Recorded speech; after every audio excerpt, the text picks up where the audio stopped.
அம்மா வீடு. விடிந்தும் அளவில்லாமல் உறங்கவும் அளவில்லாமல் வாய்க்குருசியாய் உண்ணவும் பிரசித்தி பெற்ற ஒரே இடம். ஏதோ ஸ்வர்க்கத்தை கொண்ட வேற்று கிரகம் போல் தோன்றும் ஒவ்வொரு முறை இங்கு வரும்போதும். நான் நானாயிருக்கலாம், வாய்விட்டு மனதிலிருந்து சிரிக்கலாம். அதிகாலையே எழுந்து சமைப்பது என எந்த போராட்டமும் இங்கில்லை. படுக்கைக்கே வந்துவிடும் நான் கேட்கும் எல்லாமும். கடமை, கண்ணியம், கட்டுப்பாடு இவைகளுக்கெல்லாம் வேலையே இல்லை. சுதந்திரமாக சுற்றித் திரியலாம்.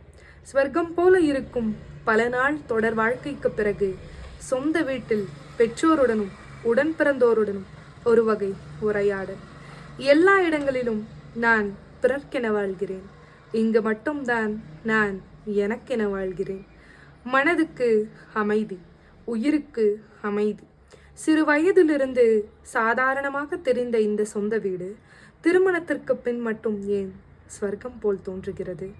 என்னை அதிகமாக உண்மையாக அன்பு செய்பவர்கள் இங்கு அதிகமாக இருப்பதாலேயா? தெரியவில்லை. அம்மா வீடு அது வீடு மட்டுமல்ல, பல கோடி பெண்களின் நிம்மதி, ஆறுதல், சொல்லப்போனால் ஸ்வர்க்கம்.